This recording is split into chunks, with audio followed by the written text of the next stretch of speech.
యెషయా రాసిన గ్రంథం 44వ అధ్యాయం 24వ వచన భాగంలో, గర్భము నుండి నిన్ను నిర్మించిన నీ విమోచకుడగు యెహోవా ఎలాగూ సెలవిచ్చున్నాడు, యెహోవానగు నేనే సమస్తమును జరిగించేవాడును. ఎవరంటే సమస్తాన్ని జరిగించేవారు ఆయన మాత్రమే. గర్భము నుండి నిన్ను నిర్మించిన నీ తండ్రి అయిన దేవుడు నీ జీవితంలో సమస్తాన్ని జరిగించబోతున్నాడు. ఏ సమయంలో నీకు ఏది ఇవ్వాలో, నిన్ను తృప్తిపరచాలో, నిన్ను ఎలా ప్రేమించాలో, నిన్ను ఎలా నడిపించాలో, నీతో ఎలా ఉండాలో, నీతో ఎలా నడవాలో ఆయనకి తెలుసు. కాబట్టి నీ జీవితంలో యావత్తు ప్రతీది కూడా సమస్తాన్ని జరిగించే దేవుడే, నీ కొరకు ప్రాణం పెట్టిన దేవుడే ఆయన ఈరోజు మాట్లాడుతున్న మాట.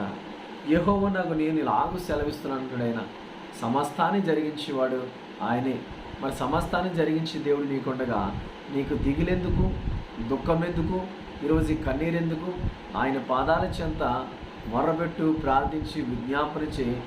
దేవుడు నీ జీవితాన్ని మార్చివేయబోతున్నాడు. నీ జీవితంలో ఉన్న చీకటిని తొలగించి వెలుగుగా మార్చబోతున్నాడు. నీ జీవితంలో ఉన్న దుఃఖాన్ని తీసివేసి సంతోషకరమైన రోజులు నీ జీవితంలో తీసుకురాబోతున్నాడు. నీ జీవితంలో ఉన్న ఆ యొక్క కొలత ఏదైతే ఉందో కొలతను తీసివేయబోతున్నాడు. ఆ యొక్క ఎత్తు పల్లాలను సరి చేయబోతున్నాడు. నీ జీవితాన్ని అద్భుతమైన జీవితంగా మార్చబోతున్నాడు. దేవుని సన్నిధికి వస్తే, దేవునితో నీవు విజ్ఞాపన చేసుకుంటే దేవుడు తప్పకుండా నీ మొర ఆలకించబోతున్నాడు. గర్భము నుండి నిన్ను నిర్మించిన నీ విమోచకుడగు యెహోవా ఇలాగూ సెలవిచ్చినడు, యెహోవానగు నేనే సమస్తమును జరిగించేవాడును. నేనొక్కడిని ఆకాశమును విశాలపరిచిన వాడును. నేనే భూమిని పరచినవాడు. భూమి ఆకాశములను సృజించిన దేవుడు. ఈరోజు నువ్వు ఏ భూమి మీద ఉండి నువ్వు దేవునితో మాట్లాడుతున్నావో, ఏ భూమి మీద ఉండి నువ్వు ప్రార్థిస్తున్నావో ఆ భూమిని కలగజేసిన దేవుడు, ఆకాశంని కలగజేసిన దేవుడు. మన ఆకాశం వైపు కనులెత్తి దావీదు ప్రార్థిస్తున్నాడు కదా, ఆ విధంగా నీవు కూడా ప్రార్థిస్తే